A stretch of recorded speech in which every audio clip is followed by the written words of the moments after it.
RTS Info, Julie Liardet. En Valais, les restaurants, cinémas et autres lieux de loisirs resteront fermés jusqu'au 13 décembre. Le canton assouplit toutefois les règles concernant les services religieux, les visites en EMS et hôpitaux et les activités sportives des enfants. À Bâle-Ville, c'est nouveau, les restaurants, fitness et piscines seront fermés à partir de lundi jusqu'au 13 décembre également. Les événements publics seront là limités à 15 personnes. Au Canada, la plus grande ville du pays, Toronto, placée en confinement dès lundi. Les rassemblements privés sont interdits à l'intérieur et limités à 10 personnes à l'extérieur. Les écoles restent ouvertes, mais les restaurants et les commerces non essentiels ne seront ouverts que pour les livraisons. Le Premier ministre Justin Trudeau avait auparavant prévenu les Canadiens qu'ils devaient rapidement se ressaisir face à une montée fulgurante des cas de coronavirus. Le secrétaire général de l'ONU demande l'ouverture de couloirs humanitaires en Éthiopie.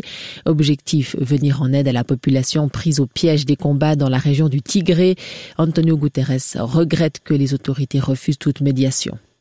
Plus de 1000 manifestants ont attaqué un supermarché Carrefour dans la ville de Porto Alegre au Brésil. La veille, des agents de sécurité du magasin avaient battu à mort un homme noir. L'incident a déclenché une vague de protestations dans le pays. La branche locale de Carrefour dit regretter profondément ce qu'elle qualifie de mort brutale. Elle annonce avoir pris des mesures immédiates pour que les responsables soient punis légalement. L'ancien judoka Sergei Ashvanden est pour l'heure le seul nouveau membre roman du Conseil exécutif de Suisse olympique, désigné lors d'un parlement du sport. Mais un poste reste à pourvoir, des problèmes techniques étant survenus lors du vote virtuel. Jürg Stahl reste président. En tennis, en demi-finale du Masters de Londres, l'Espagnol Rafael Nadal affrontera aujourd'hui le Russe Daniil Medvedev.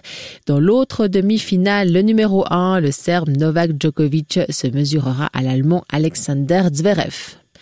Elle avait permis au Times d'annoncer en primeur la conquête de l'Everest. La journaliste écossaise Jan Morris est décédée hier à 94 ans. Jan Morris participait à l'expédition avec Edmund Hillary et le Sherpa Tenzing Norgay en mai 1953. Elle a envoyé un message codé à sa rédaction pour annoncer que les deux hommes avaient planté le drapeau britannique sur le toit du monde. Jan Morris est aussi connue pour avoir fait son coming out de femme transgenre en 1972. La météo, on attend des bancs de stratus sur le plateau ce samedi matin avec un sommet vers 900 mètres.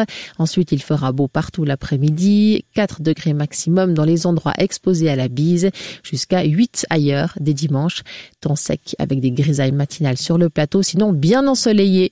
Il est 3h passé de 3 minutes. Je vous retrouve avec plaisir à 4h.